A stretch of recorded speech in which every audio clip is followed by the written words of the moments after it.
I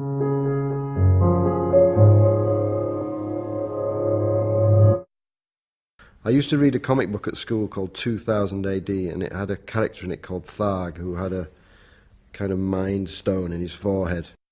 He was a powerful godlike figure who controlled the universe. When I came along and started making art, I was like, I wanted to change the world. Every artwork that's ever interested me is about death.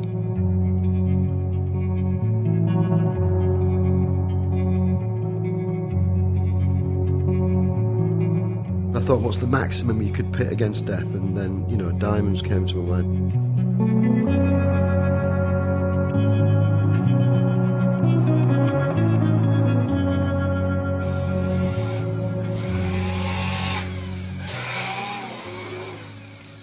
I ended up approaching Bentley and Skinner to make it for me, and they have an appointment to the Queen.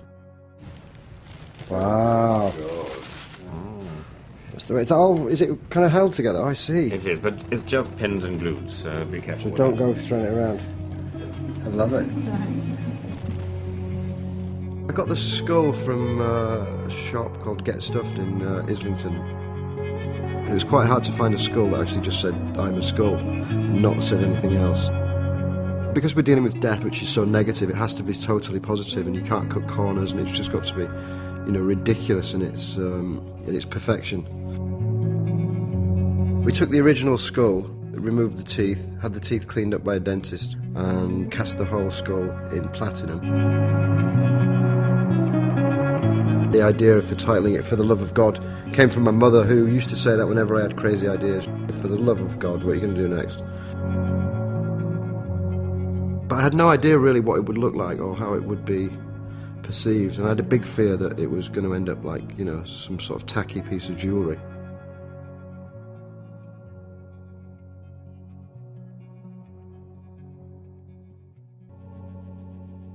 But it has a kind of quietness and a kind of sort of transcendent feel to it. You know, it's sort of mesmerising and optimistic. That's the really shocking thing for me, because it's like such a sort of negative subject that I really thought it would be dark, but it isn't at all.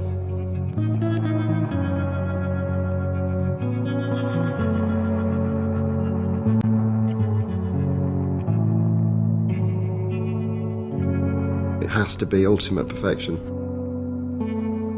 When I actually saw it when it was finished, I just thought, wow.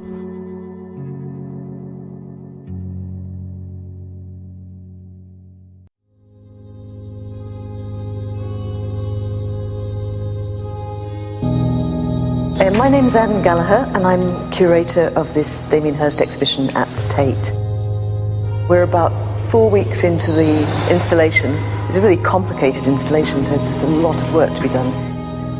And we've got about a week or so to go, but we're going to walk round, just talk about the pieces that are up and explain the chronology of the way the show runs through.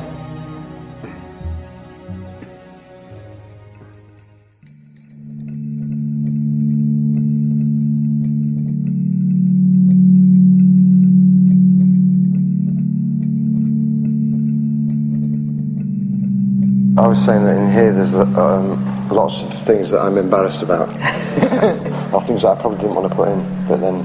But they're important to show what follows. Yeah, like, you and Nick talked me into it, really. Yeah. I completely hated them when I made them. But then I think, looking back, they do sort of make sense to the spot paintings, which I never really made that connection before. It was like the same colours in the pans or in the butterfly paintings in and out of love, or, you know, I wanted those, you know, bright, happy colours continually. And then with Dead Head, which is like you when you're 16. Wow, we've got a lot in this room, haven't we? I know. I forgot about that, yeah. Yeah, that was a photograph in the mortuary. Not in the mortuary, it was in the anatomy school, yeah. Yeah, so it wasn't really an artwork, it was just a photograph, but then I made it into an artwork when I started getting a bit of a reputation for being the deaf guy.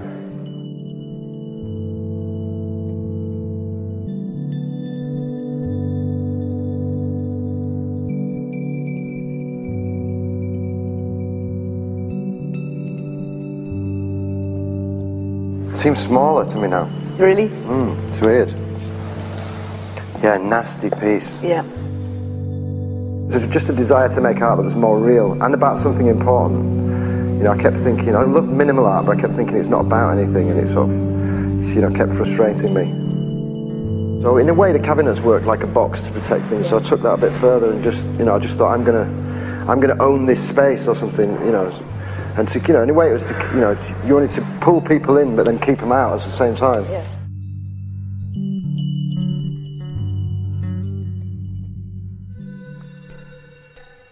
I always just thought, you know, you should never let lack of money get in the way of an idea or, you know, something like that.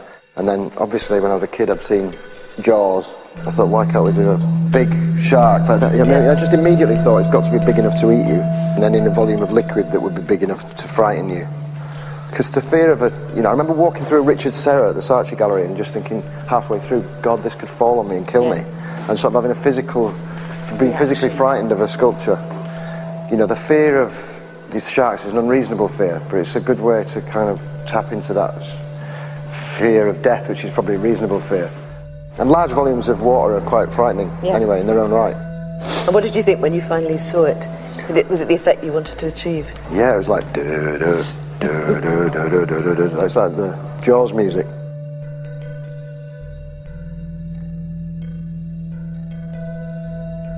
So the acquired inability to escape, was that the first work that you made using cigarettes?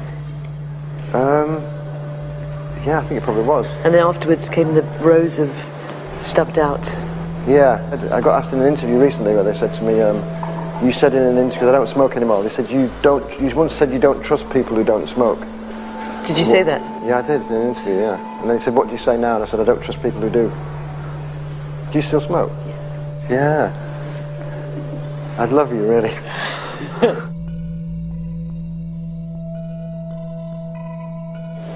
So Wow. in and out of love. If you can see people as flies, you can see them as butterflies as well. So I thought I've got to go the other way, like I was saying, where, you know, you kind of say, well, butterflies are beautiful as well. But then it's not beautiful if you look closely, because it's like, it's not beautiful for the insects. It's getting trapped in the paint. Yeah, because there is that horror that they're actually Yeah, so I remember when I painted the edges of them in there, trying to make them look like they'd struggled and flapped about and just got stuck. And then the live room, the live butterflies, I mean, when I first saw that, thinking, what is he doing? Creating this environment with butterflies flying around and actually hatching out of canvases. I still don't know what I was doing. Originally, I bred butterflies in my bedroom at the time, so I was like, you know, hatching them all out, and I tried to learn all about it. Yeah, I mean, I think when we started redoing it, I was a bit worried, because I thought maybe I'd, you know, because you know, you kind of romanticise things from the past, and I haven't seen it for so long. I thought maybe it was just like walking around stepping on butterflies, and it was all an illusion, and it never really worked, and didn't look good. But it's great to see it back together with the butterflies flying around and happy. Yeah. So nice to go in there, but then so nice to get out. Oh, they look great. Oh, fantastic.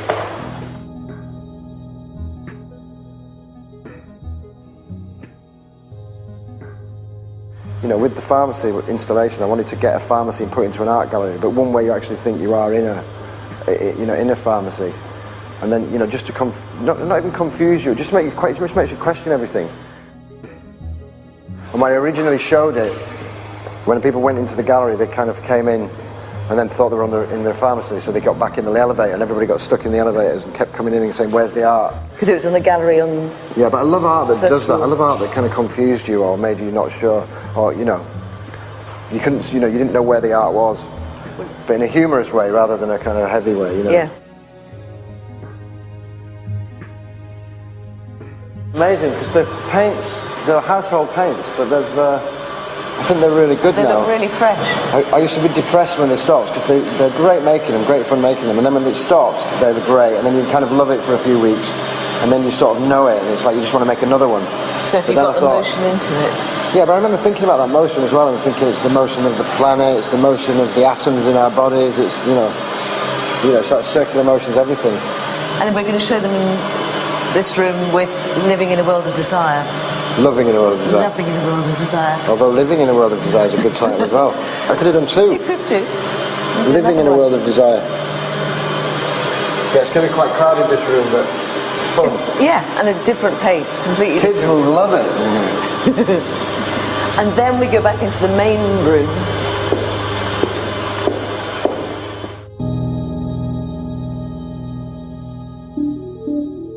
When I first did the first spot paintings, I did it as an endless series, and then I thought I should name them after drugs, and I got a book of drugs. I thought I'm going to do every drug under the sun, every drug known to man, for every painting, so it became this endless, infinite series, and I loved that idea conceptually.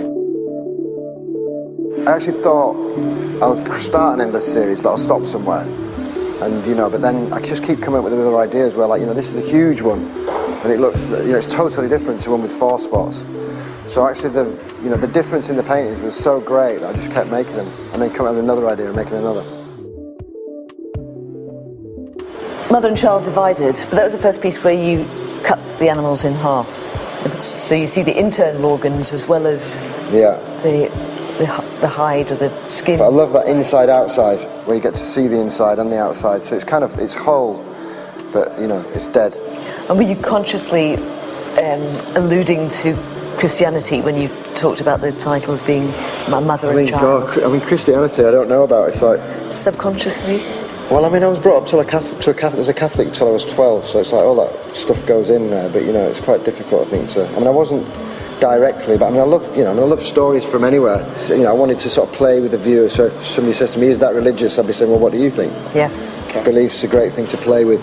Will you suggest a range of belief systems like science? Yeah, I think so, yeah. So, I did this series of prints called New Religion, which were very scientific, and I think science is a new religion, really.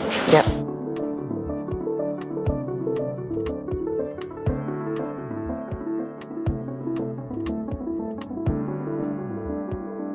Well, after I'd done pharmacy, I was kind of hijacking everything from all walks of the scientific world. Yeah.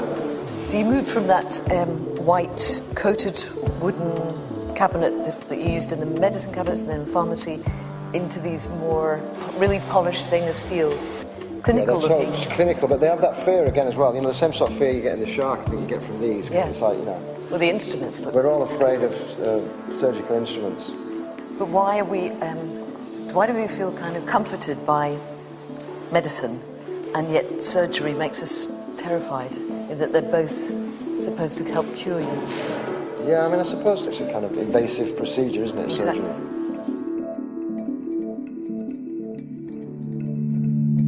I found an old Victorian tea tray which had the base of it under glass. They'd kind of, somebody in Victorian times had put butterflies in it, and it just looked great. And I thought, wow, if you did those big, they're like kaleidoscopes, and kaleidoscopes are amazing anyway. Yeah. So,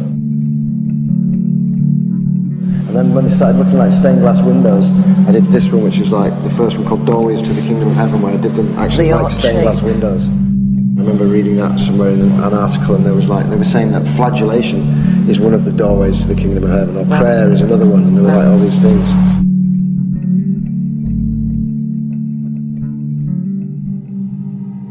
So the flies that are buzzing around in 1,000 years, here you harness them and they adhere to the canvas. It's like a tradition of the monochrome, a black painting. From a distance, you just think it's a black monochrome. It looks like tar or paint or something. Yeah. And then really, it's not until you get to about here that you realise it's flies. And when you're that close and you realise it's flies, it's pretty scary. Yeah. Because you just think, it's a lot of death. And then we're going to walk into the room that's bringing together the work that was made at the time of Sotheby's auction. So you created this wallpaper specifically for this room, but it's based on the catalogue? Yeah, I made this wallpaper from the inside of the catalogues. And the Kingdom was one of the 2 pieces in the sale that had a special little booklet for itself. Yeah, exactly. So we're looking at key pieces from the sale, and it's another shark, something that you made very early on, and then 2008 you returned to it.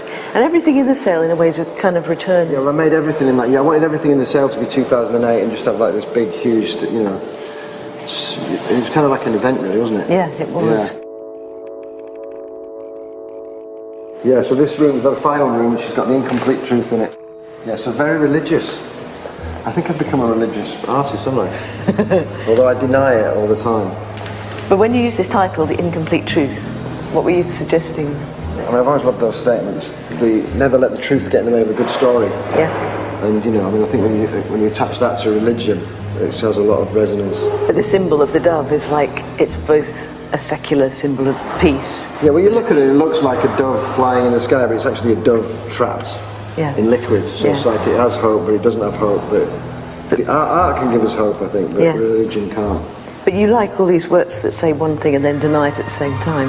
Yeah, I mean, absolutely. I mean, I don't think there are answers. I think there are only questions, and I think it's, for viewers to decide what the answers are. Yeah.